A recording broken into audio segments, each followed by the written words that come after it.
All right, you ready? Yeah, I let's think, do I it. think, Let's- I think, let's- I think I got a little something. All right. To start it? Yeah. All right, go for it. That's not it though. That's not it though. I was just thinking about what Started I'm. there. Welcome. I was just thinking about what I was gonna say, and it was funny.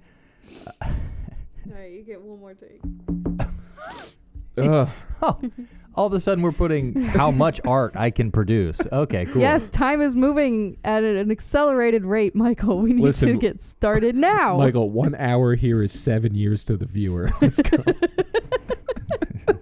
No. 1 minute here is 7 hours to the viewer. All right, let's do it. Oh my word.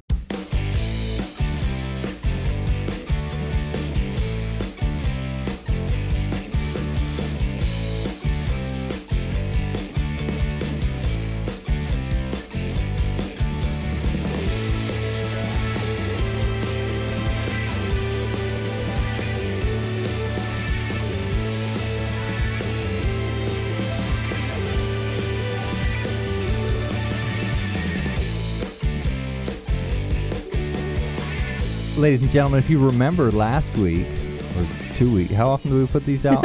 Doesn't matter. Doesn't matter. Every 2 weeks. Last time we were talking about, we did a recap and we started to get into how certain space movies with a fraction of math make Steve's mind completely melt. Nosebleed. So immediately after recording our last session, Danielle and I decided that we were going to do a space movie to melt Steve's brain, which had not basic level. It had some. Don't try and dumb it down. This movie was hard. It wasn't that hard compared to some other films. The math and the verbiage used wasn't that bad, but Danielle and I knew that this would melt Steve's brain.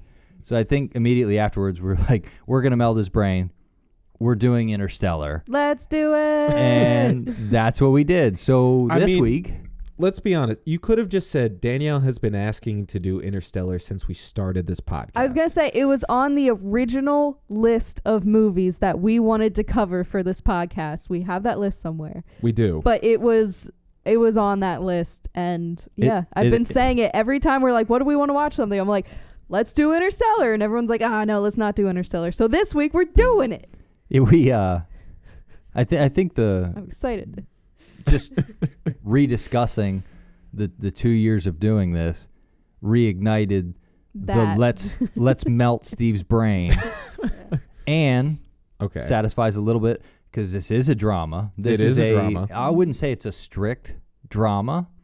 Sci-fi drama. Because it's hard to have a drama in space because dramas are either normally very relatable with things that we can grasp onto as an audience. So for a drama to be done in space, they need some other elements in it.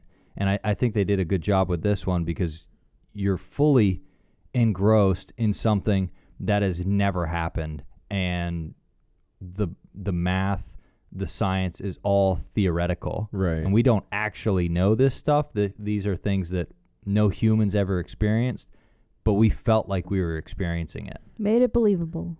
I will say, Neil deGrasse Tyson says this movie is very accurate in its depiction of wormholes and space travel. Well, Christopher Nolan's not like an idiot. He's not an idiot. So he makes good movies. He put out Inception, made my nose bleed.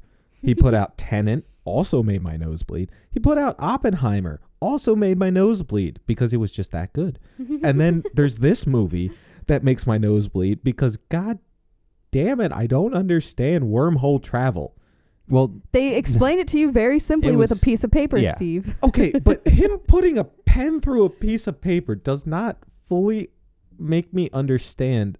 Well, it's easy. We'll put it like this. Okay. You know the car mats that you used to play with that had the roads? Yeah.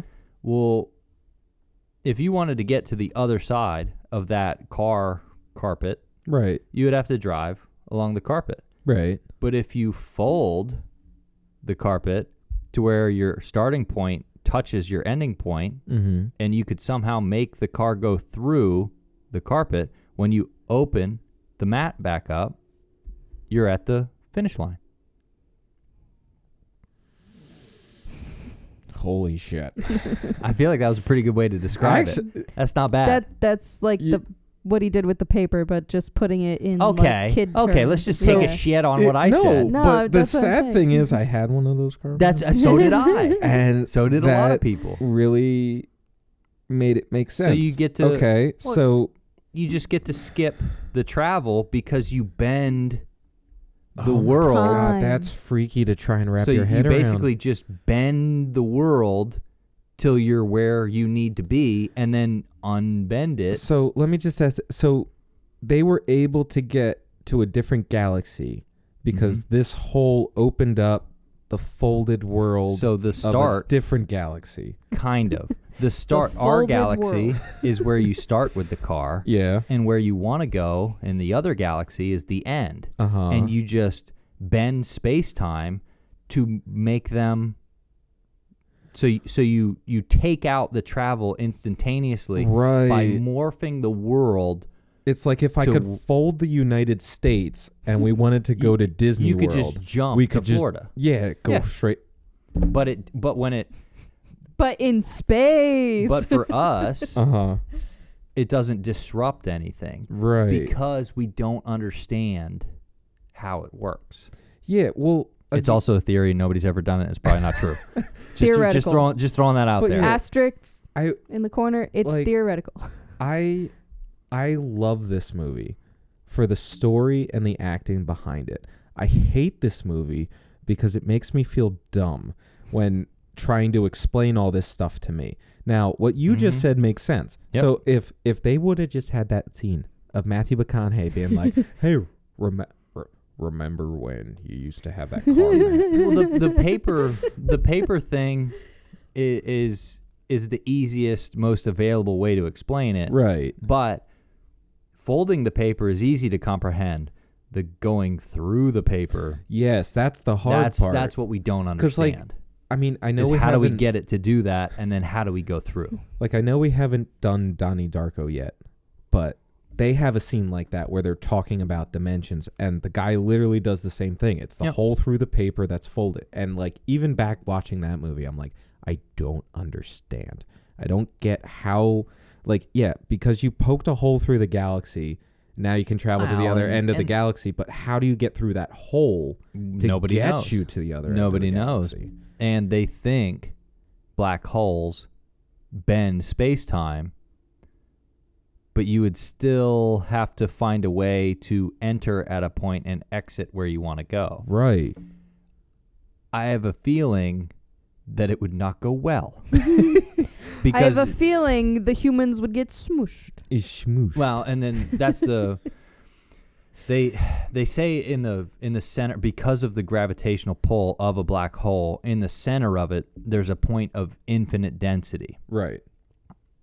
Infinite density is science talk for we don't know. She thick. Because no, you can't trivialize this, Steve. This is breakthrough science.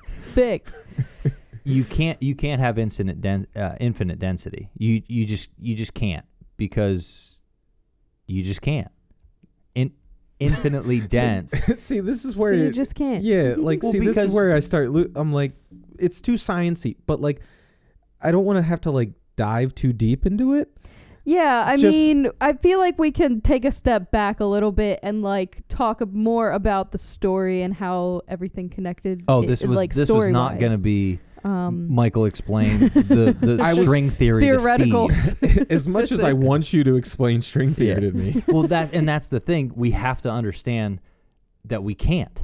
right? We can't, because we don't know. These are all theories. That's why other films take the point of, we can just go really fast. Right. So it's like, oh, we want to be at Saturn.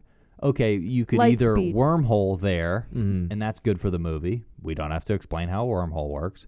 Or this is kind of the first movie that tries to show the birth of this technology. Right. Not where all the other films are after we've already succeeded in harnessing like most it. have already established like travel. This is we get to watch the human race struggle to find the answers to the problems that we currently don't have answers to now. I will say this movie does leave out a lot of detail, or at least a lot of like backstory, like leading up to like them making the ship that's able to travel through a wormhole, like Matthew McConaughey being able to pilot this ship like after years of with not no being recap, like he doesn't get a little. I feel like is a benefit to the movie. Because, like, if you throw in, like, a 20, 30-minute montage of, like, Matthew McConaughey learning how to pilot the ship again, it's like, all right, you just slow down this whole movie. Yeah. And in a movie where time is the biggest consequence, they don't waste it in the story. They don't waste it. Yes. That was one thing I really liked, is it's like they give us enough meat and potatoes of the science to be like, wow, this is really well thought out. Wow, this is cool.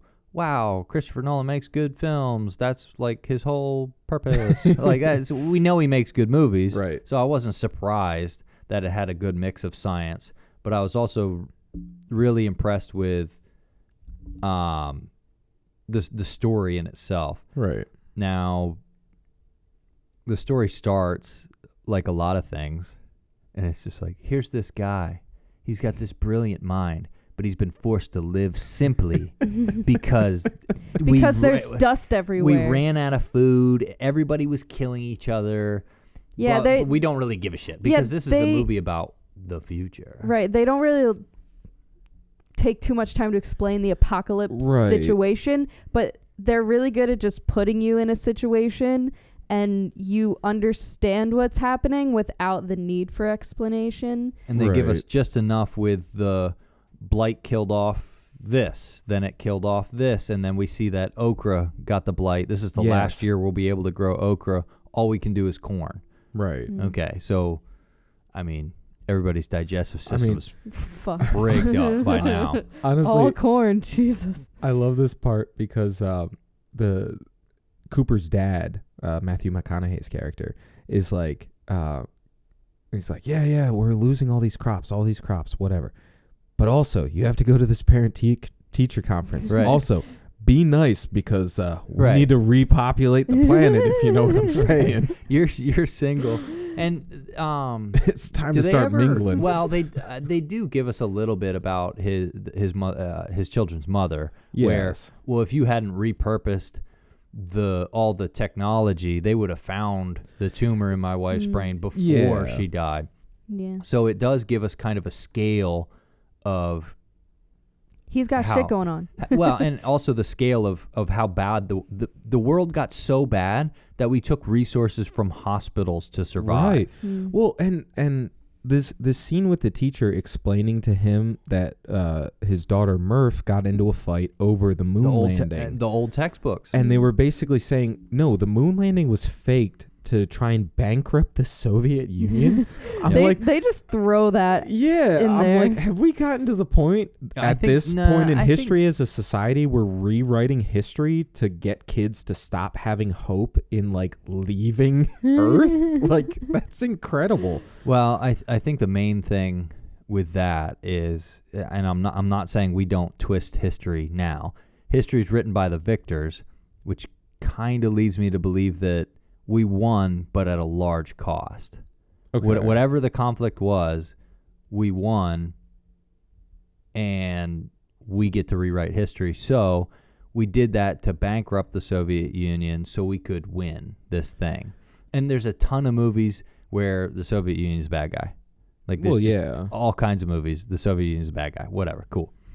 But it was neat to me how their simple life got complicated so fast. Yeah. Like, it got so fast, so complicated. Yeah, that first, I think it was like 45 minutes. Yeah. Where they're setting up, they're showing you all of his life, and it's just like building and building, and you can hear it in the music. Mm-hmm. Once it gets to the point where he has to make this decision, it just like amps up until we get into space, and it's not even like a third of the movie. Well, and and like we had to pause this a couple times, but yeah, like this whole beginning setup of Cooper like establishing his life on Earth, we're kind of getting some of the problems, like, oh, there's these dust storms now, like people are gonna be like running out of food soon if the blight keeps taking effect. Our kids' generation, and then the heavy hitting line of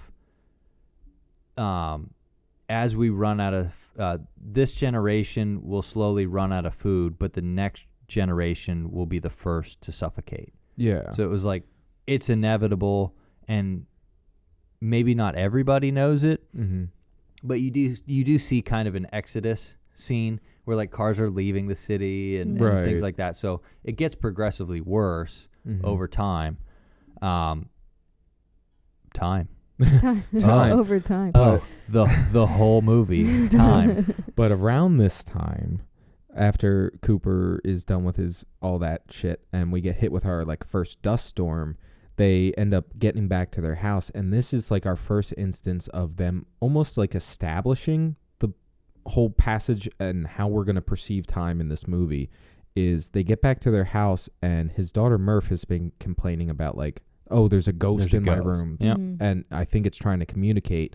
But when they get back after this dust storm and they see there's like trails in the dust falling to the ground, and like this is what kind of sparks our whole start to our journey, because Cooper is like, holy shit, I can figure this out. Like my daughter couldn't figure this out, but I can figure this out. Well, I think that's the first time.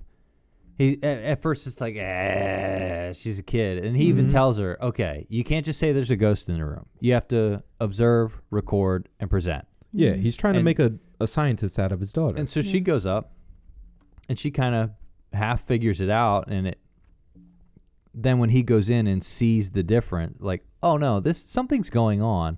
Yeah, he changes real quick when he actually can see it happening. Yeah. And that's when it makes that distinction of, no, this is not a ghost. This is something actually weird is happening. It establishes the importance of binary and Morse code, because she thinks it's Morse code, but he finds out that the message being relayed by this ghost is binary code. And at first it is Morse code with the spaces in between the books that get knocked off. Right.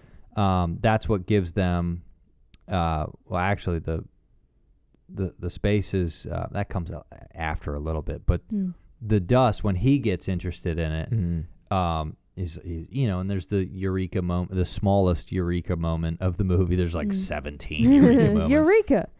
But it ends up being coordinates to obviously the most well-kept secret on the planet. Like, duh. And I just love when they follow these coordinates and he gets to like this gate in the middle of freaking nowhere. Like, it seems like they've been driving for hours trying to get to this place. Like, it's literally daylight to pitch black night. And like, on the car ride there, like Murph falls asleep, and like when she wakes up with Matthew McConaughey being like, hey, wake up, like I think we're here, and she's like, good thing you brought the bolt cutters. Yeah. Right. He's like, that's my girl. There's a gate there. That's my girl. Yeah, but like this is one of the coolest, like, I think, scenes of like suspense where like you see Cooper, hold his hands up from like Murph's perspective, and then you hear like the taser go off, and then like all you get is a light shining in Murph's face being like, don't be scared, it's fine. And then she screams. Yeah, like I'm like, where the hell is this movie going? I'm like, this is spooky. And we do need to get through this in a timely fashion. A very timely fashion. So it ends up being NASA. Yeah, it's NASA. And we get introduced to the main players, and we learn about what's going on for real. Yes. And they've built a launchable space station and a rocket, and they've already sent out 12 explorers to find a new planet, because ours is dying. The Lazarus mission. Yeah. Mm-hmm. Yes, very, very biblical. Very, very biblical. Because they need to start new life. Yes. so they describe all of this, and they make little hints at Murphy being smart. Yeah.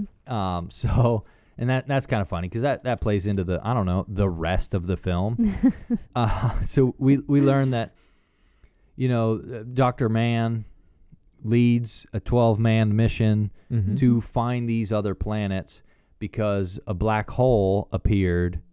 And they're like, let's jump in it immediately. No questions asked. Well, because they don't happen randomly. Somebody placed it there. They placed it there. They also mentioned that they did send, before they sent out all the astronauts, they sent out like what do you call it? Satellite. Satellite probe thing. thingy? Yeah, probe. Yeah. That I guess came back, or they had proof of something that they're like, yeah, let's send out our men. Right. But yeah. Continue. Yeah, they sent out. So they found these like 12 maybe inhabitable places. Right. So again, we don't know how they got the data out of the black hole. It's fine. Whatever.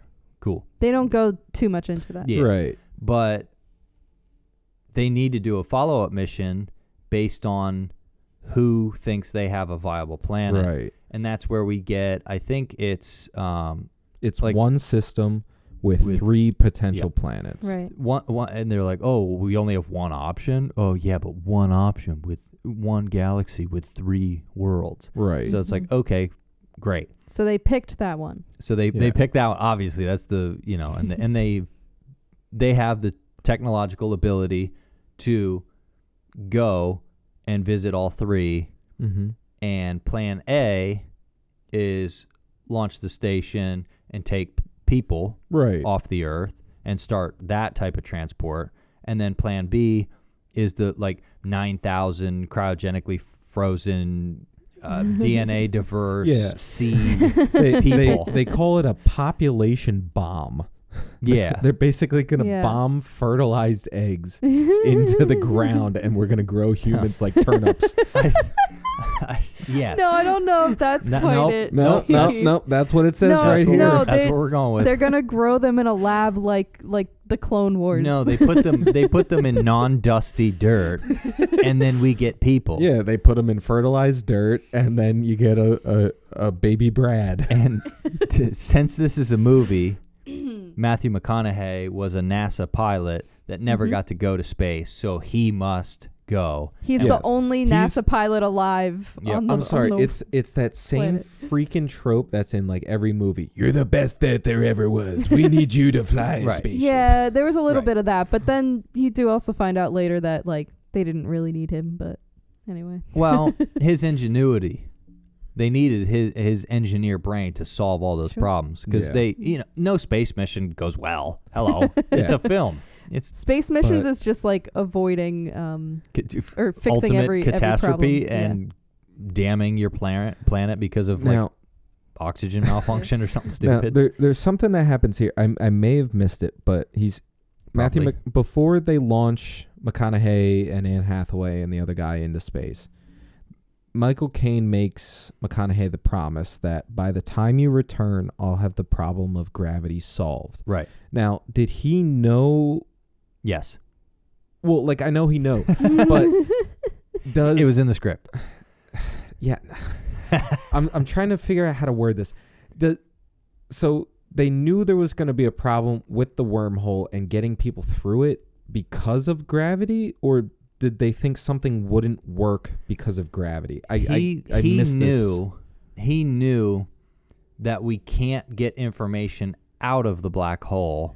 That's why plan B was the thing, but nobody would go for it if there wasn't a plan A. Okay. So they had to create a much rosier plan A, with plan B being, and we find out much later in the film that seeding a planet was plan A, right? Because he had solved the equation up to a point where they can't get any more information because nobody's come back. Right. And can I just pause and say that I think they do a really great job at creating some sort of evil character without like making him an evil character. It's more yeah, like no, I see what you're saying. It was a calculated decision at the cost of human lives. Right. Without so being, like, this is for, I'm going to make Cooperland. You know, Yeah. There was no nationalism. He was okay with dying on Earth so long as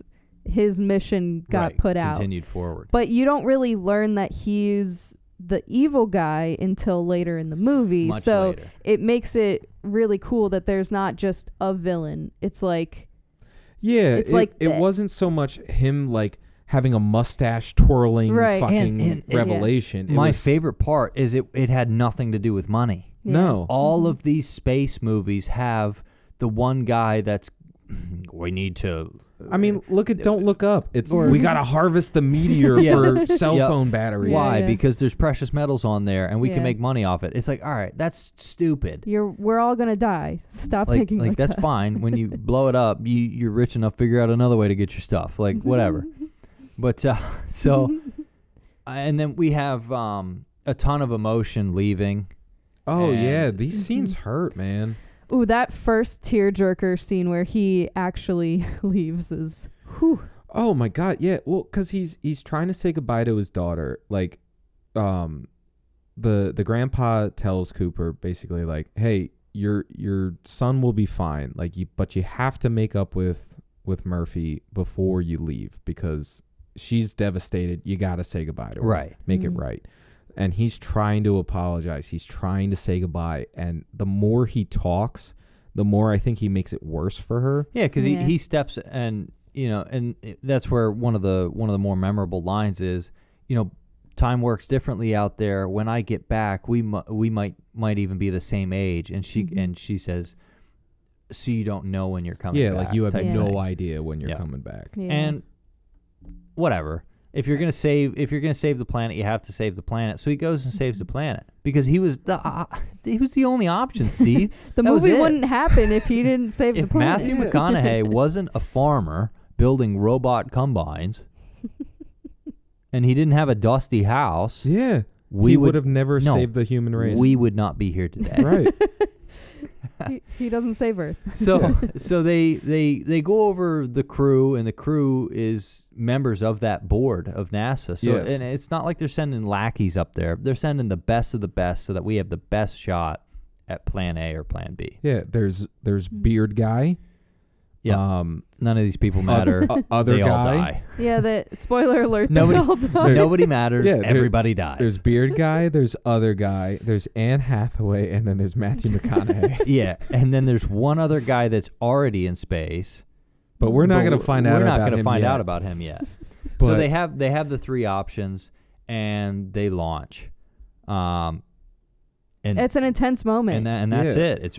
It's a very intense moment, and it's a great point in the sound design where they just cut off all sound like it would be in space. It's just like emptiness, and it really puts you in that mindset of like, now we're in space now. Inside the shuttle, you would hear. But I did like the breaks in the music because it made the movie go past your TV screen. Yeah. It made the movie feel bigger when you're like, oh right, this is some serious stuff. Well, just to speak on Nolan as like a director, I love how he shows the passage of time in this scene where you don't need the freaking like 2 years later, right? Because None they tell us garbage. It's going to take them 2 years after their initial slingshot or whatever to get to Saturn, to get to this wormhole. I love that it's just almost a seamless transition, and you have that Michael Caine dialogue where he's doing the Churchill speech, and he's doing the whole, like, do not go gently into that night or whatever, rage against the darkness. And, like, now, like, you don't realize that's such a pivotal line of dialogue for him until like a little bit later in the movie, right? But it's such a cool way to show that 2-year journey with him like talking so ominously over that scene, and how it transitions so quickly to them just a speck against Saturn as they like travel by, and just like, I like how they do look back, and they have the recordings that they can check and get periodically, and they're looking back. It's like, you should see the world from here. It's so beautiful. And then they pan to it, and it's like a marble. Like, it's tiny. Yeah, but I just love Michael Caine back on Earth, like, delivers that initial message from Cooper saying, like, hey, man, we're, it's beautiful. You should see it. Like, we're on our way to Saturn. Like, I'll talk to you later. Right. And the way Michael Caine is just like, the next time you hear from Cooper, by the way, is going to be in 2 years. Right. But he'll be outside of Saturn by then. Right. It's like, yeah. It's such a like that's a where we nonchalant go. way of saying it. Like, and that's where it picks up. Yeah. I mean, and when you're NASA, like, you are kind of used to the concept of astronaut missions take a long time. Right. But like it really, puts it into perspective for us. Yeah, but again, like, it's such a cool way Nolan does his storytelling, where it's not Michael Caine being like, well, if you take into account the travel size and the mileage they have to go, it'll take them about 2 years before they contact you. Like, he doesn't give you details. He's just like, next time you hear from Cooper, he'll be outside of Saturn. And then we hear from Cooper, and we look out the window, and there's friggin' Saturn. Saturn. Wow. It's almost like not all of us are stupid. They connect the dots. Yeah. And this is one of the rare times where Steve isn't saying, spoon feed me details. Because Nolan sets up his dialogue in a way that gives you all the context you need, whether it's 20 minutes into the movie or where we're at now, like 50 minutes into the movie. He sets up the concept of what's about to happen, so I don't have to be like, spoon feed me more information, because he already gave me that information. We say this on this podcast all the time. If the movie was made better, the movie would be better. Right. And this is one of the rare occurrences where we don't need to be spoon-fed, because it's crafted in a way to convey information, not just take up space on a movie reel. Yeah. And they don't need all that dialogue, because it just like makes everything jumbled. feel more. It's just bleh. It's open. not dialogue to progress the story. It's dialogue to set up what we're about to see. And then we get to experience it without also being like, oh, that must be what he was talking about. It's like, no, it was like, what? I don't know, 10 sentences max. Yes.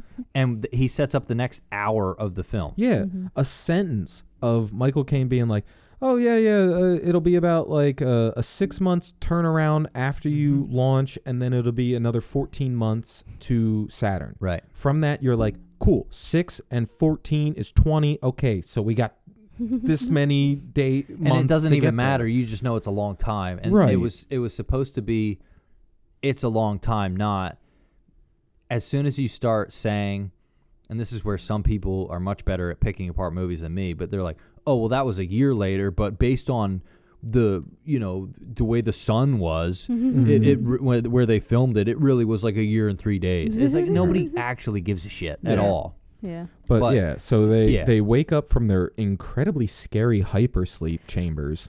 The sous vide bag, as I call it. Right. Human sous vide bags. Human sous vide bags. Oh, that's got to feel terrible going into it, because you're still awake. Now, I guess the water is to keep them regulating body temperature? No explanation. Doesn't matter. They just can't.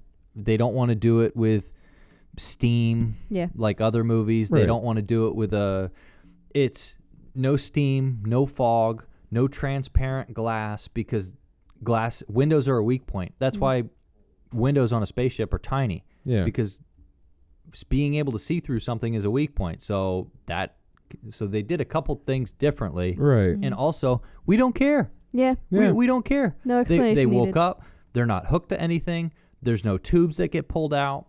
There's nothing shocking about it. Yeah. We just go, okay, they're waking up now. Cool. From what you just said, it really cements the point that like less is more. Less is way like, more. If you just show me that the technology works and it's good, we don't care. I don't question it. Nope. Yeah. It's a movie. Okay, cool. So they get sealed into this bag. It gets sealed. They get put to sleep somehow. I don't care, because you showed me that it works. She did say, like, your pills because I'm guessing they need to like take something to kind of like get into like some get that sort of drowsiness sleep. going. Yeah. sleep for 2 years. Yeah, A little you taking bit. something. This is straight H. Take it Just a little discreetly. melatonin. 5 milligrams is all you need. Yeah, 5 milligrams of melatonin. That's what sets you asleep. They just put on a white noise. They just put a YouTube white noise on Sounds repeat, of the beach. right? Yeah, the Waves rainforest. crashing. But yeah, Well, so go ahead. Go ahead, Steve. sorry, We get there. they get to outside of Saturn. Cooper's catching up on his 2 years of messages, and they're also now explaining the whole black hole travel. Right. Because Cooper's like, is there any like secret to this? Is there any like technique I should know? Right. Nobody knows because it's a black hole. We This is- haven't been able to get any information Right. out. Only send it in. So, and this is where we also find that there's some issues with the math, so to speak. So the Miller's Planet, I think it was Miller's Planet. Yes, it's I don't Miller's really Planet. care. Fuck that guy, anyways. That's coming up. It's close enough to the black hole where it starts to bend time. Yes. So This part's rough. This part's kind of rough. So we get to where do we want to go? Okay, well this is the first planet. Okay, well shoot. It's close enough where the gravity changes time, and an hour on that planet is 7 years if you're not in that gravitational planet. Right. But the reason they choose this is it's the closest planet. Right. Where Right. Anne Hathaway originally wants to go to this Edmonds planet. Right. Mhm. But they said it would take us months to get there. It's too far And it would be out. months to get back. Right. And they're like, the data is promising, but the data is also very promising on this So it's kind of other a world. 50-50. How do we be efficient in our resources? And then we get another resource added, which is now time. So an hour on the planet is is 7 years. 7 years, Mhm. not inside.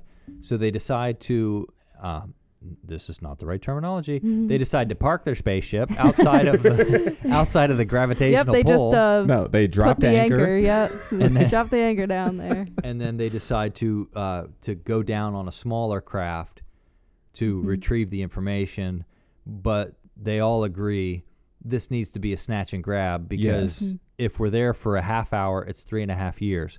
Yeah. Well, they figure out they should be able to do it quickly. Right. Into the gravity, time changes, out of the gravity, they're good. Yeah, like they So- even leave somebody behind because they're Yeah. so sure that it's only going to take them a couple Well, of years. and Yeah. he even volunteers to stay behind because he can use it to study and still transmit his data Right. from From the a black much hole. closer proximity to the black hole. So if he Right. finds anything in his studies, he's going back and forth. So this is kind of our first real issue. Yeah. We get down to the planet, and It seems mostly water to me. it's yeah, it's it's pretty like much. shallow, ankle deep water. And that's it. To get a wave that big, I think It's it would like- have to be deeper. It's but like I'm willing to be Aquaman in my future life, Right. but I don't know if I can swim these waves, man. It's like if you took like the ocean that we have on Earth Yeah. and you just pushed all the water to one side and then you were like ankle deep in it and then the rest of it just came crashing over to the The- other side. this is where we see him flex his piloting skills Yeah, oh, yeah. on the descent.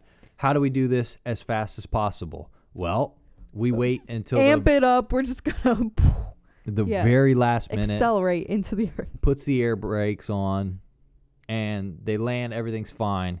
But when they get out of the ship, they kind of go, oh, this isn't exactly what we were Yeah. doing. Yeah. So they basically land on the beacon, and they're shocked because they should be here. There should be a small settlement. There should Yeah. be something marking it. Well, all they find is debris. Yeah, just wreckage. And it's maybe like 100 yards or whatever, but they're in like knee-deep water, so it takes them a little bit of time. So every aspect of this planet visit is holding them from what they're trying to achieve. They need to spend as little time as possible. Well, what could make it water? What could make it take longer? Well, you have to walk in knee-deep water in a spacesuit. Yeah. Yeah. So Well- they find all the debris. It gives it that tension too, like that whole being in the water aspect of it. We're under time constraint, and there's like the elements against us. Right.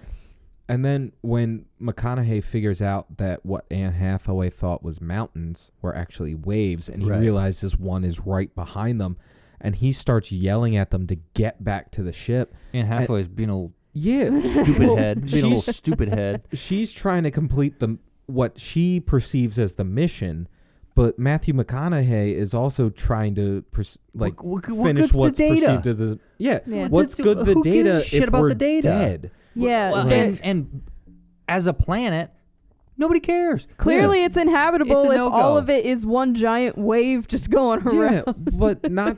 it's like fuck the data. But I mean, also not to mention, if you guys die down there, then it doesn't matter because there's one guy up there. At least if you survive, you can get to the other 2 planets. We do know that they're gonna survive because Matthew McConaughey isn't the one that stays on the ship. Beard guy dies, and I'm upset about it. He does die. He gets washed away by a wave. It's real I call sad. Him Beard Guy. Don't even know his name. I don't know his name. I just know him from the Hunger Games, and he's got the beard, the funky beard. Yeah, but Anne Hathaway. He's in better movies than that. Probably. Yeah. Anne Hathaway does admit later that she made a mistake, so clearly she was wrong in doing what she did. But she also gives us the detail that the astronaut that they sent there must have only landed like an hour ago, right? Like and minutes died before. minutes because before the they time, got there. The time difference, that almost makes you like. That starts the nosebleed because you realize like they sent this mission out years ago. Yeah. And she just finally landed on that planet by the time we sent the second mission.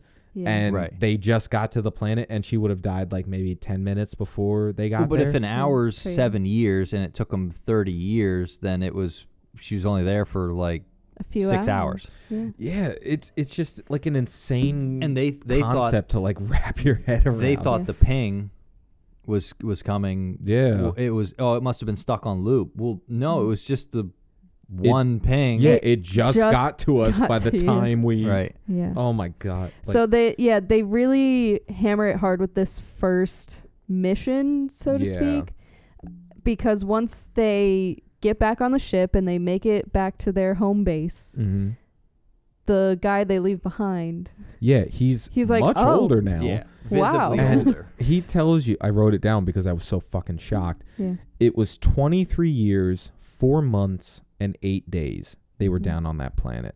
Now, I'm not going to do the math to figure out how many hours that was, but they were obviously down 3 there hours for and 11 minutes. Okay. They were down there for 3 hours and 11 minutes. I don't know.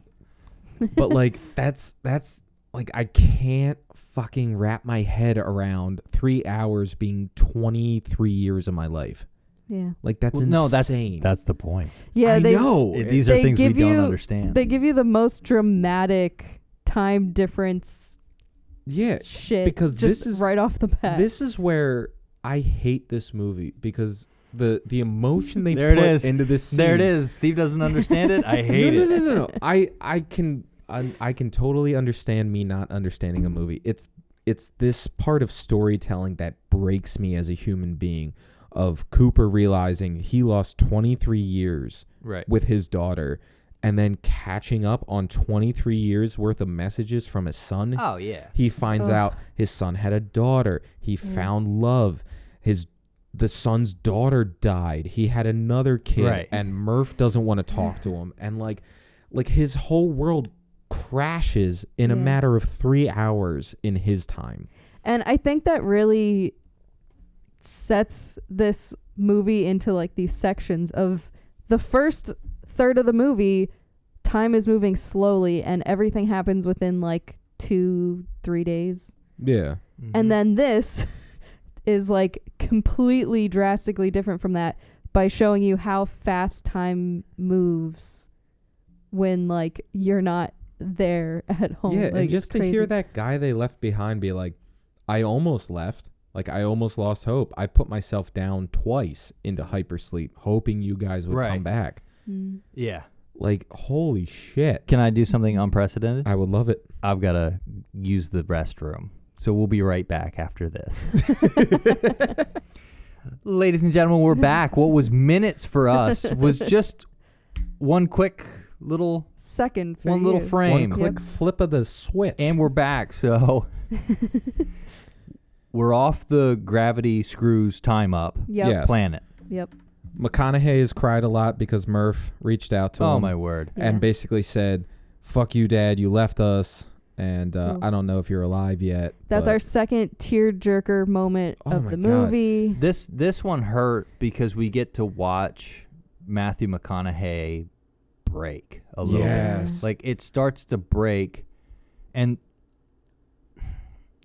it's kind of not so much a turning point, but it alludes to later on when another decision has to be made where, it's humanity or home. Right.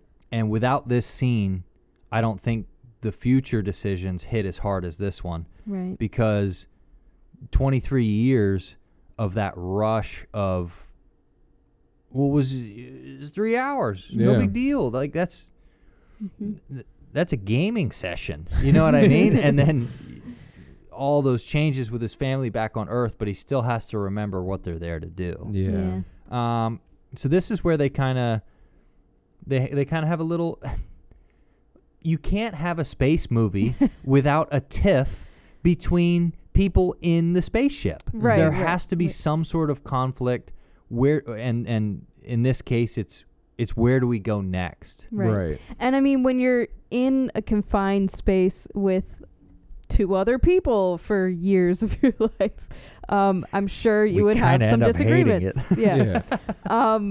But yeah, they have these little moments where, I think they are explaining the science pretty simple. I don't know if Steve agrees with that. No. It's simple. That's fine. Steve's just even more simple. But they really just put all of these choices and all the explanations into layman's terms, and they kind of help us through it. Yeah, so we find out that older Murphy is now working at NASA, and she's working alongside Michael Caine to try and figure out this whole gravity problem. Back with our astronauts, we're debating, okay, do we go to Man's planet because that one's closer and it is showing positive signs, or do we go to Edmund's planet? And Anne Hathaway is like, this decision kind of falls on me because I'm the decision maker. We're going to Edmund's planet. Okay. So right. a little bit, and then before, if you're going to say it, whatever, but this is where we find out that Matthew McConaughey has some serious social skills too, because before they go to the long nap and things like that, he's asking Anne Hathaway about tell me about Man, tell me about Edmondson, and then on Edmondson, he talks to the robot, right, and he's like, so is there a thing? And like, obviously were they I'm close? Paraphrasing, but were they close? And the robot responds, well, I have not contingencies, but he's like, I have secrecy parameters type thing. Like, I'm allowed to be coy. And he goes, you can have those, but you've got a terrible poker face. And taps what was his name? Tars. He taps Tars. He's like, yeah, but you got a terrible poker face. So now we of course find out that we can no longer make this decision based on math. It has to have some sort of emotional weight to it. Right. Like it's all love, space baby. movies. Yeah. Anne Hathaway basically says, I'm making this decision based on love, because Matthew McConaughey makes a big deal about letting the other astronaut in on, well, she's picking this planet because she's in love with Edmonds. Well, what do they call that? Full disclosure. Yeah. He needs to know this because it's also his whole. Like, if we're going to hinder this entire mission, he needs to know it's based on it's an emotional response. But I think this is the only nitpick I have with this movie is that they made the whole connection just based on like love. And it's like, no, but we don't actually have the answers to these things in real life to put in the movie. So we did something that everyone in the audience can connect with. I get. Whoa. No, but it's like, I get why they did it, but it's the only thing that like the movie sets up that this whole thing is based on science and all that. Wouldn't it be obvious that something other than science solves it? I know, and that's why I know they couldn't go anywhere else. It's just the only thing I can pick out and be like, just being a prick. Why did they have to do love? Wait, well, so part of that ties into the final part of the movie. They're just giving you a dose of it now to explain what happens at the end. I know, and like I said, I understand why they had to go there, because everything else is built in science, and they had to find an emotional outlet to make the story conclude and make sense. Right. Or they could have had everybody just blow up, and that would have been fine. I just feel like they were so solid on their science aspect of it. But they can't be solid on science that doesn't exist. I know, but if they continue with that confidence that they had with the rest of it, I would have believed whatever they came up with. Well, if that makes sense. It's a sci-fi drama. You can't have no emotion. Yeah, no, that's why I'm trying to word this in a way that it's not me complaining about the movie. We understand. It's just not possible to make this movie any other way. All right. I could bow out to that. Because we don't know the science in real life. Right. And if they started faking stuff at that point in the movie, why the hell did they do all the other science good? Why would he have physicists on his team to make the film? You know what I mean? Yeah, that makes sense. So I guess you need that outside factor and that it really has draws to be the rest of it in. The opposite of science in order for an audience to believe it. It has to be more of because it can't be, well, it was the blue button all along. Like it just can't work in something that's trying to be intelligent. Right. They were intelligent up until they had to be emotional because we as people don't have the intelligence. What? Right. But we have the emotion. And it's like how it's like a drama. I guess that's also set up because when he's talking to Tars and Tars is like, well, it's hard to be 100% honest with emotional based beings. Yep. So I guess that 90%. Was his way of being like, well, 90% of this is going to be factually accurate, but that 10% is going to be a little bit of a fudging the truth. Any type of advancement in humanity also takes a leap of faith. Because in order to advance, we have to do something we've never done. So we have to trust and faith and love. I am so glad we're talking about this movie because it's slowly unraveling for me. Okay, this makes sense. Okay, well, I think we need to. That's why he did it that way. Yeah, keep chugging. We need to jump through this wormhole even further. Okay. And where are we at We're now? Getting to our next planet. We're at Man's planet. Man's planet. We should also, I guess, just to clear up what's happening on Earth, Jessica Chastain is now Murph, and she's being a scientist. Okay, we're at our next planet. And she's a good scientist. She's a great scientist. So we land on a planet of ice. The clouds are frozen. Mm-hmm. Clouds are frozen. Stark contrast. That was such a cool idea, though. Like frozen clouds. That's such a cool idea. I called them crunchy clouds. Anyway. I like that. So we land. We unsheath Dr. Man. Dr. Man. And it's funny because he wakes up and he is immediately sobbing. He is emotional because he hasn't seen a human face in years. Should we also say this is the second time we're rescuing Matt Damon from space? Yeah, but I'm still surprised why he didn't survive off of poop potatoes, but that's neither here nor there. Whatever. Yeah, he should have. You can't plant potatoes in ice. I'm just saying this is the second time in this podcast we're rescuing Matt Damon from a fucking planet. And there's always a loop around and a rescue mission. This is the only time I've ever wanted to not hurt Matt Damon's character. I wanted to hurt Matt Damon. Yeah. Like this is the one time where I'm like, no, in real life I want to hurt you. No. Your acting's great. I don't care. I'm gonna find you and slap you for what you almost did to humanity. But it's appalling, unacceptable, and his agent needs fired because they should have put somebody else in that role. Like, I'm sorry, this is the one I'm kidding. time. I thought he did great. This is the one time I feel like the writing is a hindrance Because Matt Damon is a turncoat the minute he starts talking to McConaughey on this walk. He's like, oh man, it's great that you have like a driving force to live because when you die, you're going to need that.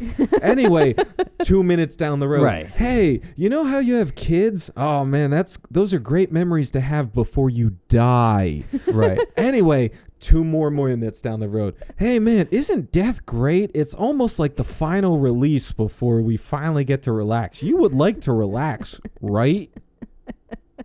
It's almost well. We kind of go through Matt Damon now that his plan has worked. He now has to re-rationalize himself because it's people are coming to rescue me. Mm-hmm. Now it's actual people rescuing him. So he has to re-rationalize his things. But he's more late. Trying to convince himself. He's re-rationalizing it because he was all for it, but now they're human, they're real, and they're tangible. They're in front of him. He can touch them.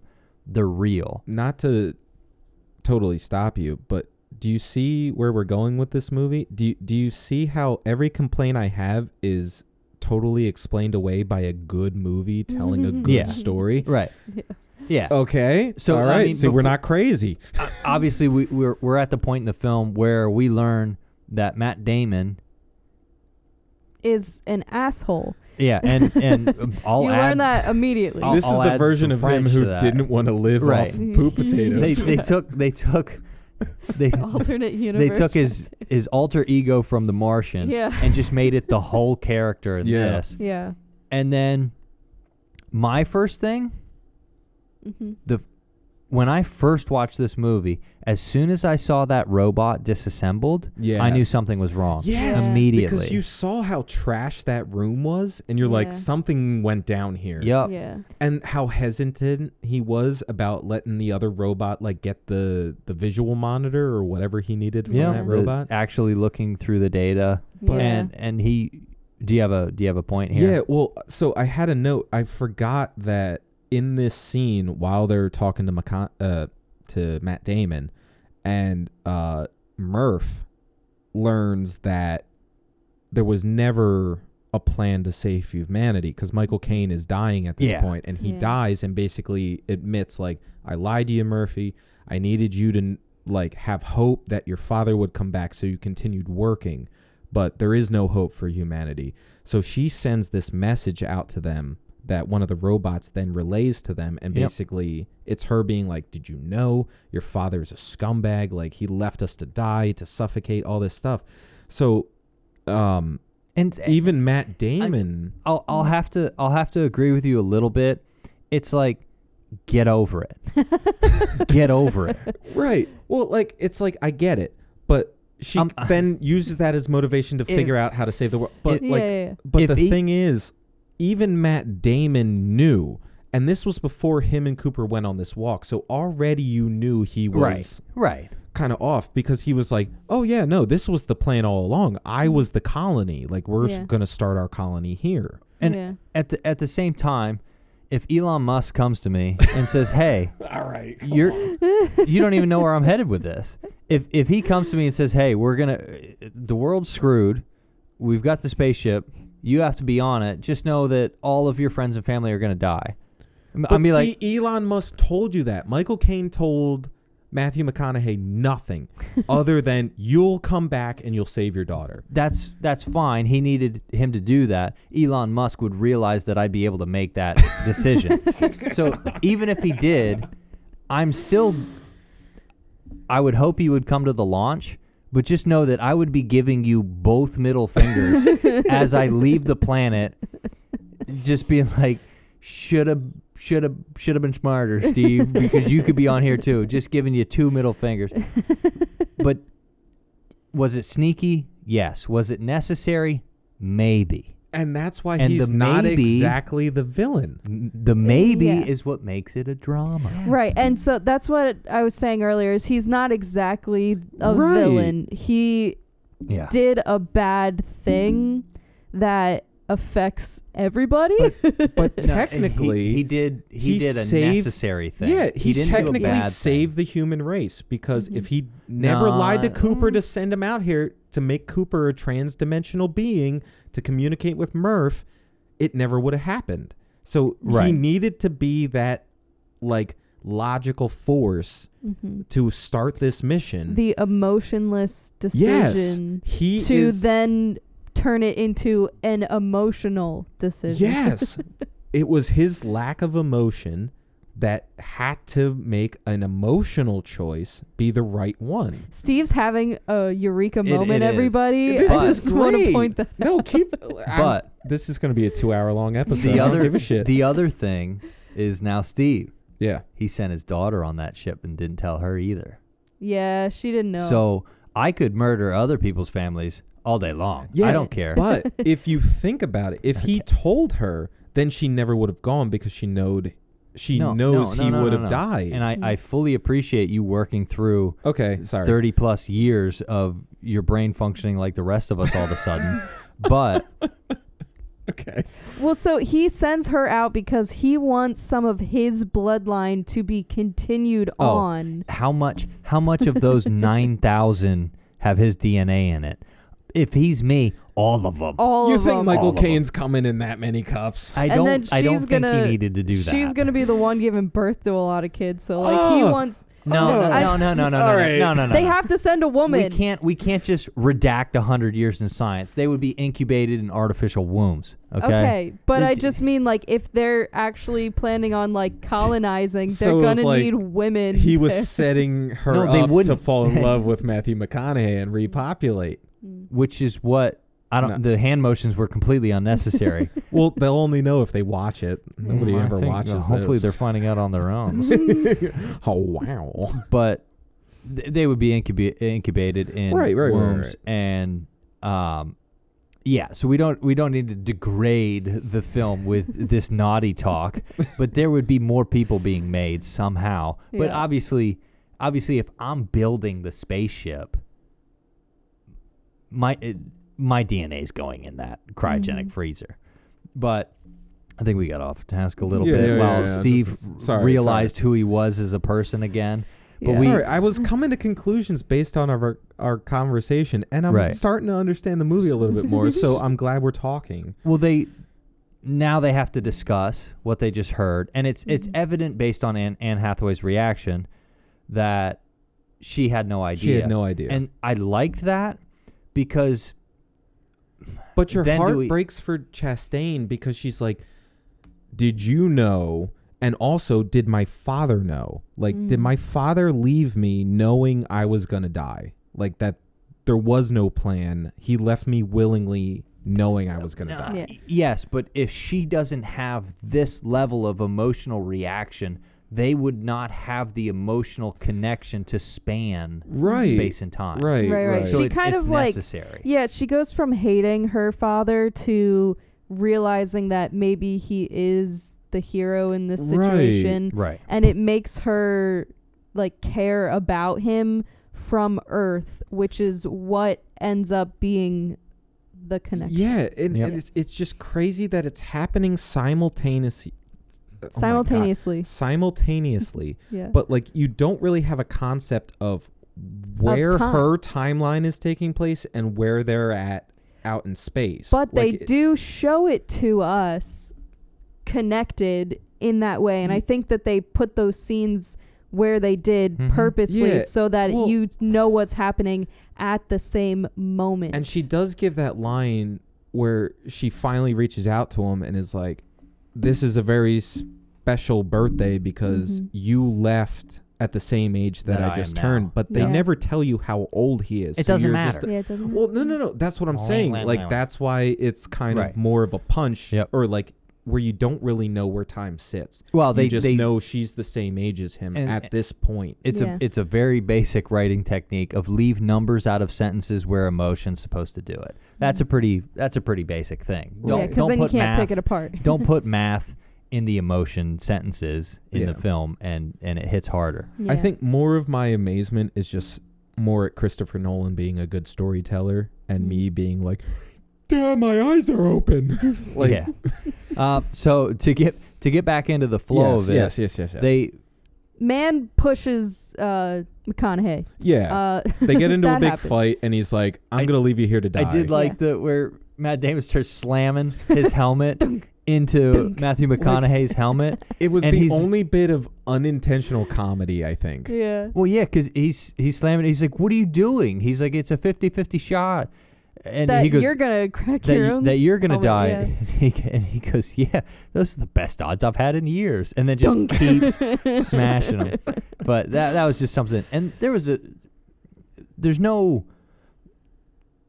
not a ton of comic relief in this film. Outside of Tars. But there's Tars, and we've already talked about how much you love sarcastic robots.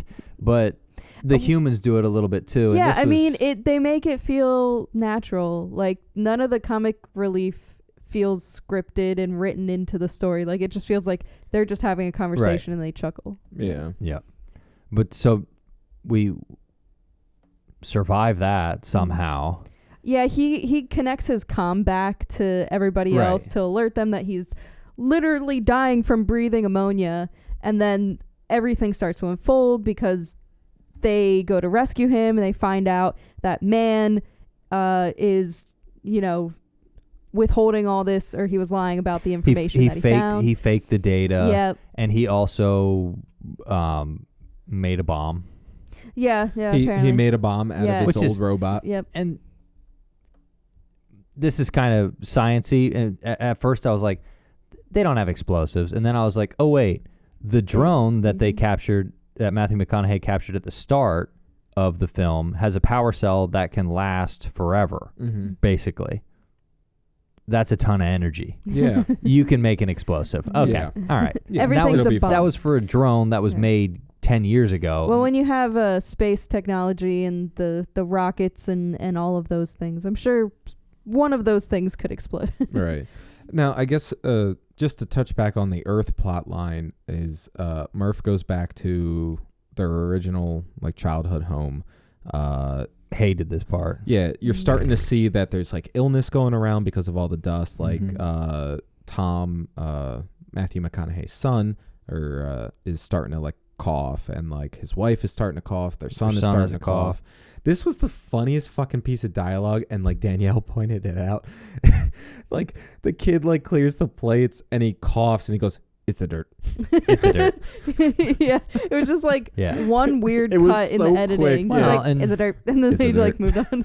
And that's the kind of thing where how controlling his son is he would have told him, this is what you tell people. Yeah, it's the dirt. The dirt. But my main, also, Topher Grace is in this. Yes, Topher Grace is in. I called him Dr. Venom because I forgot what his name was. I'm so glad you called him Topher Grace. Topher Grace. So he's in it, and I've always liked him. I've enjoyed most of the stuff he's been in, if not all of it. But it was funny to see him in this role so late in the movie and being oh yeah, movies are just allowed to introduce characters whenever they want. Right. Yeah, it's fine. He can be in it. Yeah, and not to mention, you have no idea what happens to him. He's just in these couple of scenes, and then he's just gone from the movie. Right. We don't really need him except but to tell him you can't live in these conditions. Yeah. This is the one thing where some dramas do a really good job of evicting emotion out of the viewer, right? So they do a good job getting emotion out of you for the storyline, the plot line of we need to save humanity. But then they make you forget about it, and they make you just absolutely hate everything that goes on in that house because this guy's just being a dickhead. Yeah. Wait, humans suck. Yeah, Casey Affleck is no, we're not leaving our house because my grandfather's buried in the backyard. I like this because this is a global human race-sized problem. So we're thinking about these bigger picture things, and it grounds us again where petty people, petty problems. Right. And these huge problems, and then it's we're not leaving our house. It's come on, bro. Your sister runs NASA, and you're not going to take some medical help. Listen to her. It's what? Not to completely dive off, but I just had this thought, and this movie does what I thought Don't Look Up didn't do as well, where it took the petty human problems, right, where we know as the audience the world is going to end. There's no point to any of these squabbles. Right. But this movie took those petty squabbles, and it was like, okay, we're not really going to focus on them. Yes, they're happening, but we're more focused on the overarching problem. It's where that movie kind of took them and was like, we're going to focus on the petty problems, and you're going to think about the overarching. It was a different story. It was a different story entirely. And like, I'll totally admit that, but that was the comparison that just jumped into my head about the mechanics of right. I am now removed from the plot story, and now I'm focused on these stupid little things. Right. Compared to a reminder of the small problems on Earth. Right. Seem big to the people on Earth that don't have their mind expanded to this level, because it's only been 15 people that have been out in space doing that. Yes. I Not to go off on a tangent. I thought the same thing. I'm like as soon as you brought up that point of like, oh, these are like those petty like human squabbles that don't mean. I was like, petty humans. Okay, all right, cool. Doors are opening. And Steve's mind is expanding. Normally in these type of my name goes first on the report that we write on this. Right. It's like stupid shit like that. Matter. It's like nobody cares. The moon's a superstructure, anyways. So anyway, I think we kind of know what happens from that. She is still like trying to explore her old home, whatever. But then I think we go back to yes, we're back on the planet. Yeah, and Matt Damon is fleeing from the planet. He stole their spaceship because he's like, this is the only way to get out of here. He's trying to be a fucking space pirate, and I'm not about it. Well, he wasn't even a good one. No, he wasn't even a good space pirate. He didn't know how to park his ship. I just want to say he had a stupid plan through and through, because if he would have just jumped on the ship with the crew and was like, hey, turns out this planet sucks, let's leave, he would have had to take it out of there. Why did he have to attack them? I don't understand. Well, and that's the thing that gets explained was they wouldn't have visited his planet if he didn't fake the data. Yeah, but once they got there, he could have... Yeah, he could have explained the situation, and they would have gone to the Edmonds planet, because that was their initial plan. He would have had to take it out. Absolutely not. They would have been like, fuck you, and they left him there? No, explain this. Hold on. My hard no is... Okay. If the guy that led the first mission jeopardizes the second mission for his own safety, he cannot be trusted to follow the rules of the second mission either. So they would have left him there. I don't think they would have left him there. No, but like the problem was he already betrayed their trust by leaving McConaughey to die. So if before any of that even happened, like what she was saying, like, if he would have just explained... They would have like, sided I needed with him. somebody to come and save me. Let's go to this other guy's planet. They 100% sucks. would have been like, oh, yes, you're a fellow comrade. Let's all go together. They wouldn't hold him against it. Maybe NASA would. NASA, when he got back, would probably have some of this to do to him. But like, I don't you think, lied to us and sent us to the wrong planet. I don't think the crew would be like, no, fuck you. Leave you behind. Like, they are human themselves. They wouldn't do that. I completely disagree. He jeopardized the future of mankind for his own safety. Do you really think they would leave him? I mean, okay, well, he does have a point, because the whole movie is about resources, and they were saying that the astronauts were supposed to be the bravest of us because they went to these planets knowing that they may not be rescued. And why would we want that coward bloodline in the future? There's no way. No, well, outside of the coward blood, but no, okay, Michael does have a point, because their whole mission was based on the fact that some of them may die on this mission, and you may not get rescued. So he went to this planet knowing full well this was either his death sentence or he was going to send off a positive message. You really think that this crew would say, fuck you, I'm leaving you behind, and they'd hop on their spaceship and leave? We're 100% allowed to disagree. That's why he took... No, but also don't cut me off, Steve. Right. If he had that plan to blow them up and kill them, he knew they wouldn't have taken him.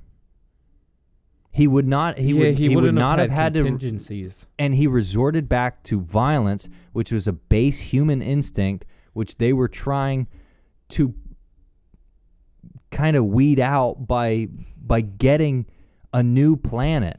They had to survive. You can't have that in order.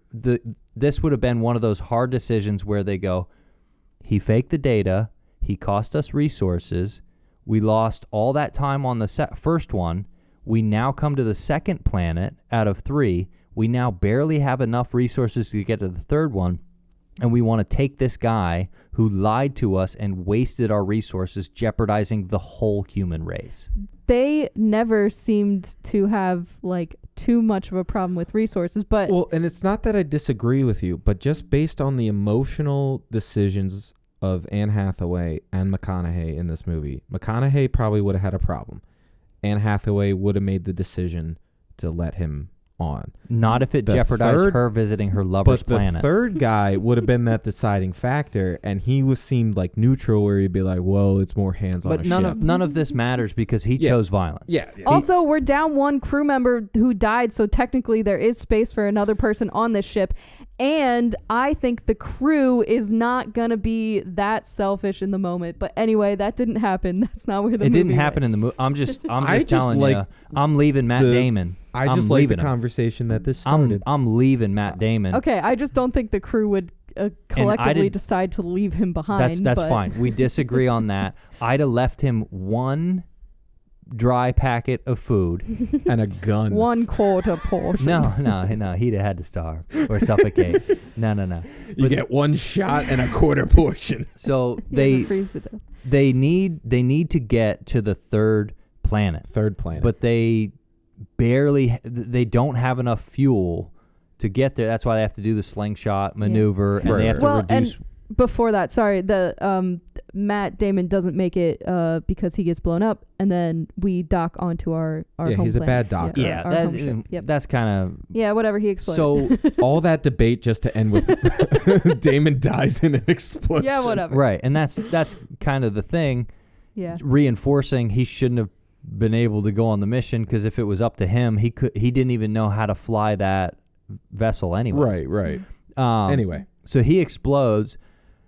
And everything kind of explodes. It takes a section of the space station that they're flying with it, further reducing their resources, and puts them in that spin. Mm-hmm. And they lose a lot of resources with Matt. And this again, piloting prowess. He has to time his aircraft spinning to dock with this. That was station, and then that was pretty cool. It was such a cool scene. The one thing I will say is they're spinning counterclockwise, or they're spinning clockwise, right? So if you notice, Anne Hathaway goes with the spin. She leans with, but the pilot turns into the spin. And I like that as someone that likes physics and things like that. You know, you're taking a sharp turn in your car, you got to lean into it so you don't get thrown the other way. Right. Because once you get thrown the other way, then you can never get back. Yeah. So he was leaning into it because he's experienced G-forces in a spin like that. Whatever. You do controlled spins as you learn to fly stuff. What was neat was, obviously it works, or they have to chop 40 minutes off a film. But they meet up, but they realize that the amount of fuel they used isn't enough, so we're going to give one last boost to the last planet, but we've got to drop some weight. So they drop the other landing vessel, they drop some other stuff. And not to mention, they said this loop that they're about to take around the black hole is going to cost them 51 years. Right. It's going to take a long time to get around, because which is a matter of like 20 minutes to them, 51 maybe years. And they have to get that close because they have to use the black hole's gravity to slingshot them to the planet because they don't have enough fuel. So they give a huge boost, everything they've got to launch at the planet, and then we see Matthew McConaughey has his own type of plan. Yeah. And this is where it starts to get trippy, baby. And you're also getting hints from the robots, because the robots are all like, yeah, no, we'll see you later. But they're not saying it to Anne Hathaway. They're specifically saying it to Cooper. Yeah. Yeah. I know I keep going back and forth on McConaughey and Cooper, but it's the same guy. Yeah, Don't worry. Yeah. I'm not trying to trip your brains out. I really enjoy the trippy parts of space movies, and I do think that they had good animation to the point where it wasn't overly trippy. It was just like enough to make you feel like you're falling through time and space. I think what made it less trippy was they seemed to strap the camera to the side of the ship.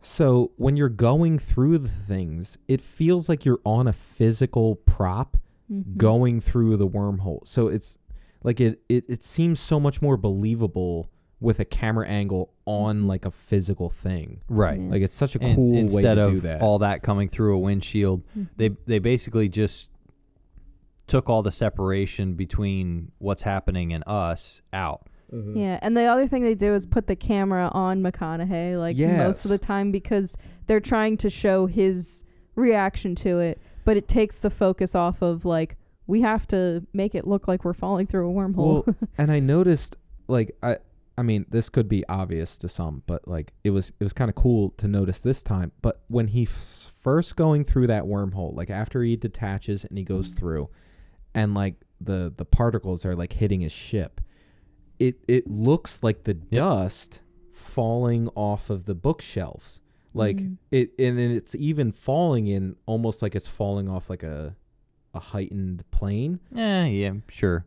Like it. Yeah. Just the way they like animated it seemed like it was more like dust. My favorite was, we can't really explain what happens in there, so he can do whatever he wants, but he chose to have some glowing particles coming this way and some going this way. Right. So they did a lot of cool things to make it seem this is something you've never seen before. This is something no humans ever experienced.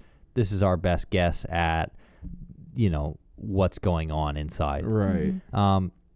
We really didn't touch on they too much. Yeah. Because we kind of don't really need to. Right. But yeah, we basically go from him being in a spaceship to his spaceship being like, all right, I can't take this anymore. You gotta eject. You're all by yourself. So he's in the fourth dimension. He's like, whatever, eject. I'm gonna die anyway.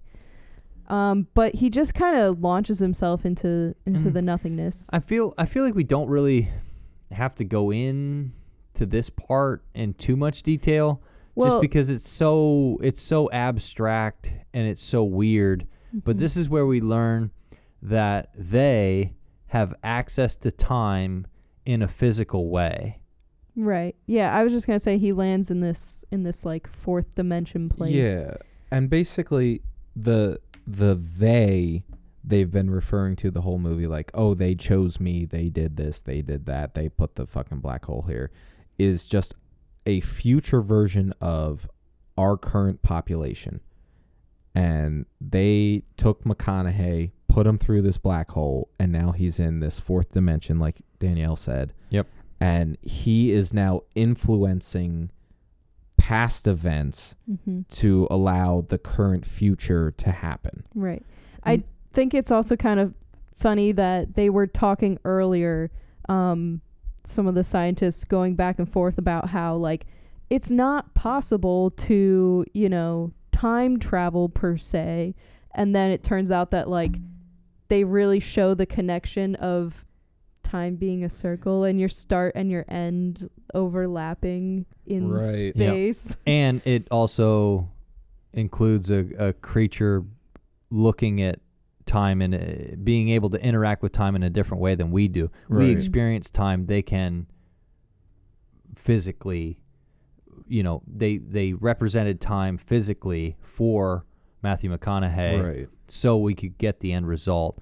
And this is where we see, and what's kind of neat is he didn't know what to do immediately when he got in there. He still had to figure it out, but he was able to go, oh my word, this is my daughter's bedroom, and it's every iteration of it throughout all time. but it's represented in a physical way, so a three-dimensional being can interact with it because something has to bridge the gap of knowledge. Right. Well, and it was... No, Steve. Okay. What bridges the gap of knowledge is love. Okay, continue. Well, all I was going to say, continue. It's cool that while he's in this space, like, we didn't mention when he detaches, TARS, the robot, also detaches to give them less weight so Anne Hathaway can... Right, and he's going to suck up as much data as he can. Right, so TARS ends up contacting McConaughey while he's on this other plane and is basically like, hey, they sent me to tell you, like, this is how you figure it out. Like, figure it out, buddy. Like, you got to do it. Well, he was able, and again, the robot figures it out, and McConaughey is the conduit which the information gets passed to the past. Yeah, well, because time's a circle, Steve. Well, time is even McConaughey almost points out that the robot doesn't get it. And McConaughey has to keep telling him, like, don't you realize it's us? We sent us. No. The robot understands the data, but not the emotional connection. Well, he doesn't understand the whole situation because he's not hanging out there with him. So McConaughey tells him what's going on, and he's like, well, I can relay that data. And he's like, what? You know, the robot doesn't understand that because it works better for the movie. Well, yeah, but yeah, it was just kind of cool that it was like... No, it was cool. Like, that McConaughey is almost explaining to the thing that knows everything. Like, no, you don't understand. Like, it's us that sent us to save us. Is your nose bleeding yet? No, because it's quite like they've done that before. It's just done in a very good way. It's just the factor of time that I think I can't wrap my head around, because in my head time goes like this, except for that one time a year when we push the clocks back, which is stupid. Which is somehow time travel, but it's not time travel. But it's just one of those things where when a movie presents the concept of using time as like the plot device, like it's like what he did with Inception, where instead of time, it's now dream levels and like how time reacts in dreams. Right. So it's like... But they never explain why. Exactly. Where in this, it's gravity. I feel like... It's always gravity, man. It's always fucking gravity. But like even gravity is the answer to life. Even that explanation is kind of like... Yeah, but like, what does that even mean? Yeah. And it's fine in the context of this movie. It's fine because we actually don't know in real life. Exactly. And that's why it's fine in the context of this movie. And that's why it's science fiction. No, this happened. It did happen. I'm still upset with I'm still upset with Matt Damon. Notice how the corn doesn't grow outside anymore? Yeah, we're fucked. No, thanks, Matt Damon. Thanks, Damon. The corn around here grows phenomenally. Very high. But yeah, so we're he basically he hears from the robot and he's starts talking to transferring the data, and he's like, okay, give me the equation to make this machine, but give it to me in binary because I have to somehow relay this to my daughter. Now, earlier in the movie, McConaughey, before he leaves, he gives a watch to his daughter and is like, hey, when I travel, time's going to be different for us. Let's compare when I get back. Yeah, and that's what brings up the whole line of like, I might be the same age as you by the time I get back. So that watch was like an early laid plot line that didn't really come to anything until the last like 20 minutes of the movie. And she finds out that McConaughey has been relaying the equation through Morse code in her watch. So she gets her watch, she figures out the equation, she has her eureka moment, which I think is wasteful because she just threw this entire equation down a giant NASA hallway. She wanted a dramatic moment. Well, if you notice, she wrote it on the chalkboard and then through papers, but I digress. I feel like that would be hard to like get that back in order. And she does say, you know, it's traditional. It's traditional. Yeah. Which is fine. So she solves what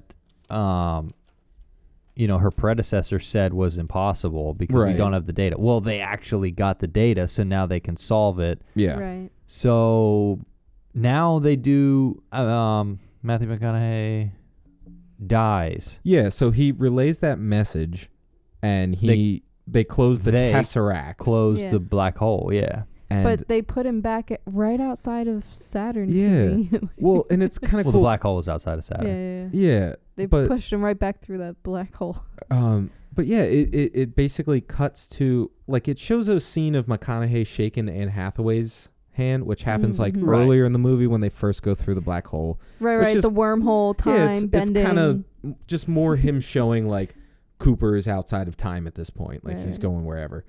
But they put him right outside of the wormhole, and it then cuts to him waking up in a bed and him being told, he's like, hey, slow it down there, old man. You're technically 124 years old. or something. So I'm guessing he was in space for, I don't know, like 90 years. Right. Like, if, like, let's say he left in his, like, he was like 35. Like, let's say he was like 35. That's like 90 years, yeah. Yeah, so he was like ridiculous. Like, in the movie, they say he was 124 years old. So he's been traveling for fucking decades. Well, like, that's insane. Right. Mm-hmm. To the people on Earth, he's been gone for 100 years. Right. But to him, it's not so much. He was cryogenically sleeping a couple times. Yeah. And then I would really like to see if anybody does like a breakdown of how long this actually takes place over in terms of his timeline. Well, if you notice, like, he doesn't really age much. Yeah, no, so not at all. to him, it must be feels like a year, like it would have maybe been a few inside. years. Well, he was sleeping for 2 at least. 2 years to get to Saturn. Right. Let's not try to figure this out. All here right, let's on the write podcast. this down. Well, no. I know, but like No, I understand what you're trying to do. Would have been less than a decade. Yeah. Right. Mm-hmm. If he was in 2 years to get to Saturn, he would have been 2 years to get back from Saturn. So that's 4. And then he got dropped off before Anne Hathaway, so he didn't need to do another long sleep type thing. So it would have been inside a decade. Right. Where all that happens. So for him, it's less than a decade probably. Right. But for Earth, it was 100 years almost. Yeah. So like, oh my God. But we get and this, obviously we can tell the movie's starting to wind down. We're starting to wrap up some things. And they have a couple cool, they're on Halo. Yeah, what is it? They're on Halo. They're on Station. They're on the cities that are in the Halo games. Yeah. It's the Cooper. A centrifuge is what they called it. No, I forget. At the beginning of the movie. Yeah, it's a centrifuge. It's the same thing as is in Elysium, which had Matt Damon in it, and we liked him in that one, hated him in this one. But so it's that same round spinning, man-made planet substitute until we find a planet that works. Right. Which I don't know why that wasn't Plan A, but anyway, no, she fixed Plan A with right. Her that's equation. how Plan A was able to happen. Right. So Plan A worked, and we see the results of it again. We don't need spoon-fed that. They just show us, we're on this round spinny thing. Plan A must have worked. Right. Because they were playing baseball outside the window. So. And they show that was pretty neat. That's poor planning. You put the hospital right by the baseball. What if they hit a foul ball? You get dude on life support. Ball comes crashing through his window. Yeah. The most shocking thing about that was the window broke. It was like, okay, it's like year 2900. And we don't have bulletproof glass in our hospitals. Come on, right? Where are my tax dollars going? Yeah. But this is where. He asks where he is. He asks when he is. That type of thing. And then, they start talking about his daughter, and he's like, "Is she still?" And he learns that his daughter's still alive. Obviously, we know that she's going to be much older because it took so long for Earth time for Matthew McConaughey's mission. So we're in the hospital for a little bit. He gets shown around and they replicated his home on Earth on this spinning man-made planet substitute. And they have what I thought was just like so human of them was the TV boxes. Explaining the actual history. People that were actually there explaining the history. And it's like every generic historical site in any city or small town where one cool thing happened. They record 10 minutes of footage from 6 different people and just put it on loop. And this is what was playing at the beginning of the movie. Right. Which we don't know. Until my father was a farmer, and his father before him was a farmer. We started running out of food. Yeah. I killed a guy to get some cinnamon toast crunch. This is bad, pretty much. But this is where it kind of we kind of get some relief. Yeah, it's the emotional conclusion of our story. Murph finally gets to see her father after all these years of waiting and doubting that he was even alive, doubting that he even was trying to save her, her being denied that he was even still alive. But I think the part that hit me the most was her being like, no, you need to leave because no parent should see their child die.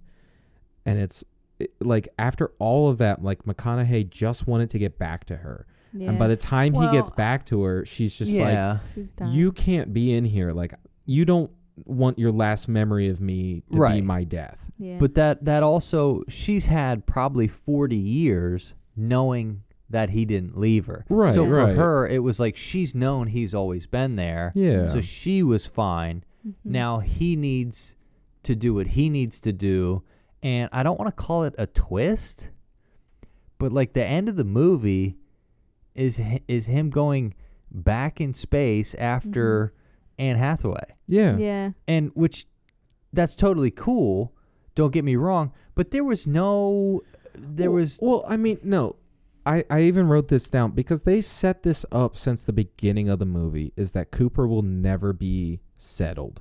No matter where he is, he will not be settled. And that's something that his father-in-law tells him. He's like, it's not your fault. You were born in a place that wasn't home. That first 50 minutes of the movie is McConaughey basically being like, oh, man, we used to be explorers. Like, most of his dialogue is like, we're explorers. Hey, guys, what's over there? Oh, it's more explorers. Yeah, so he just has this, like, instinctual need to explore. So when Murph gives him the leave, like, there's nothing here for you. I'm about to die. You've completed your mission. You saved humanity. Now you have to go save one more person. Like, Cooper will never... Does he go save her, or... Do they start their own colony? You know what I'm on saying? Mars? Where was she? They might. Like, there's just come back for supplies every now and then. There's just something so like impactful about the robot coming out and being like, "Is this really all life was?" And even McConaughey's like, "This is not what I imagined. Not this fake." Like resemblance of what was. He's like, it wasn't this clean. Right. There was a lot. It was messier than that. He's like, I want to see where we are, not where we were. Right. And like, just from that line alone, you're like, yeah, no matter what, he's not going to be comfortable. Yeah. Like, even if he goes and settles down with Anne Hathaway, they're going to be like the first people to be like, well, this world's but there's cool, other planets. But like, what's that over there? Right. Yeah, I think it basically is just setting him up to the possibility of continuing to explore space. Yeah, exactly. And this is what I like. It's not a sequel setup. It's just character development of him finishing the end of his story. He started as a traveler. He started as a guy who wanted more. He never wanted to be a farmer. Right. And now that he has more, that's all you have to tell us. Oh, it's like... Let's see what else is out there. It's like a drama, Steve. Yeah. It's like a drama. No, but this is a good drama. This is a great drama. This is a good drama. It's a drama that interested you. Yes. Okay. We'll go with that. I think the sci-fi elements help in it being something that like draws you in a little bit. It gives you enough wonderment and it takes you out of reality just enough to like make the grounded parts of reality more appreciated. Right, but you guys don't like regular dramas about regular people. No. I will watch a drama if it's a story worth telling. But like if it's just people in a car talking about how other people in a car are following them, then it's like, okay, where's the drama? That's not drama. That's just situational awareness. Like, hey, we're being followed in a car. Also, we're driving a car. How do you feel about those guys following us in a car? Okay, Steve. I'm sorry. Okay. But when you tell a story where it's like you genuinely feel McConaughey's heart breaking when he listens to 23 years worth of his life now gone. Mm-hmm. Sure. Yeah. In his eyes. Yep. Yeah. All right, Steve. I'm sorry. Okay. So basically, you like dramas that are good movies and that interest you. I think that's what I said. And then you insulted me to my face in what is actually public. Don't worry, not that many people watch. The real viewers will know that jab really just got it Michael. Wasn't meant as a jab. It's just really, because if it didn't have meaning, then why was it said? All right, guys. I feel like time is coming back around. Yeah. The circle is completing, and you know what? I feel like we watched a good movie. Let's not tarnish it. Yeah, Steve. Let's not tarnish it. Let's not drag ourselves across concrete and tarnish this moment. The sacrifices I make to be a part of this show. Michael. It's ridiculous. I love yes, your Steve. Mm-hmm. I love your suggestions. Yeah. Pale Blue Eye was your suggestion, and I loved it. Yeah, I have a lot of good. You have good suggestions. I have a lot of good things to say too. And but, like I said, my favorite episode was us talking about that movie. My other favorite movie was another movie you suggested. All right. You're not going to make it up to me here. Damn. All right, folks, let's pull the reins in. Let's wrap up this with a nice, pretty bow. Okay. We can do it. Yeah, go ahead, Steve. I love this movie. I thought truly this was one of those movies that, yes, it confuses the hell out of me. Yes, there's some parts that don't make sense, sort of drag, but the overall experience is worth the almost 2 hours and 50 minutes that this movie gives you. It is drawing from the minute it starts to the minute it ends. You will be hooked to this freaking screen. Yeah. And it's nearly 3 hours, but somehow it doesn't really like we pause it a couple times, but it doesn't really feel like, oh my god, I have to sit through 3 hours. Like if it makes you feel better, I'll shit on myself. I will sit through Endgame, and that's 3 hours long. That movie drags. This movie did not drag. Yeah, somehow and it was shorter. No, I'm glad you liked it, Steve. Yeah. Yeah. Michael, what are your final thoughts? No, it's good. It's a good drama, Mm-hmm. and it's a drama that's uses science in a way that doesn't detract from the drama. Yes. It's pretty equally sci-fi and drama. Yeah, that's just because it's mostly in space. But the story, it's a well-told story with high enough stakes to allow simple people to enjoy it. Thank you. And simple people. Simple people. I do like how, for the science we have, they gave it to you in bite-sized portions, so that it didn't feel like you're watching a documentary on a math book. Yeah, it wasn't a Bill Nye documentary of him explaining science to you. Don't get me wrong. I've read math books. It's I like all this stuff. 1 + 1 = 2. So for someone like me, not quite. For someone like me, I like the technical data, but I also know when to turn off the technical data for he's entering a black hole. No one's ever experienced that. That's fine. Let's see what he does with it. But overall, I feel like most people wouldn't expect this movie to end well. Yeah, it's I wouldn't know where to end this movie. Yeah, right. It ends surprisingly cheery. So as we tie this episode up in a bow, I think they ended it in a way that it was almost as if it was the best of both worlds. He gets his life tied up, and she gets hers with her children. Yes. So they tie both timelines together, but separately. Yeah. And that's I all can live with that. That's all I have to say about Yeah. that. They tie everything up together but separately in what you really don't notice the 3 hours. It's engaging. You really don't. It's well done. And I say this almost every episode, for this length of a movie with this much technical data, there wasn't that much fat on it. Well, and I said this to Danielle. I was like, that first 50 minutes, I was like, it's a lot of setup. Mm-hmm. Which I get because it's a pretty big concept you're about to fucking get set on. But even that first 50 minutes, once we paused it, we were like, holy shit, that was 50 minutes? Yep. And that's, okay, that's what they tell us in 50 minutes? Yeah, they tell you a whole movie's worth of, like, setup. Yeah, they basically give you a movie in 50 minutes, and then they're like, oh, yeah, also, there's another like 2 movie. more movies. And that's the thing where the dramas told well allow for that, where the amount of setup is justified by the ending, and the stories carry the weight of the information given, which is hard to do. That's why it took a good director, a good story, and great actors, good execution for all of it. I would recommend to anybody who likes space dramas, I guess. Yeah, like if you made it to the end of this, I think you could tell we enjoyed this movie by the amount we freaking just talked about this.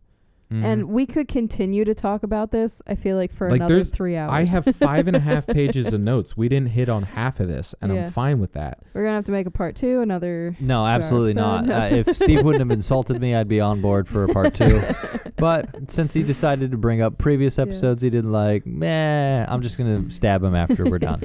Well, I won't be here next time, but... I'm glad we made it through Interstellar. The sound levels on the next episode will not be that great. I'll be doing it, but we'll be lucky if things are plugged into the right slots. Yeah, we'll figure it out. Now we'll probably have some lighter fare for everybody next time. A nice hour 30 movie. But guys, I will say this is a good way to start into the new year. Yeah, a brand new punch you in the face sci-fi movie. That's great. I feel like I got punched in the face. Well, I think we from the future told us how to start this year. I like it. Yeah. Hopefully they have the rest of the year planned out, because I got no other ideas. Thanks, future us. Woo! High five, future self. And we will see all of present yous in the future with our next episode. All right. Yes. As long as it doesn't take us a 51-year turnaround. Well, till next lifetime. See you then. Goodbye.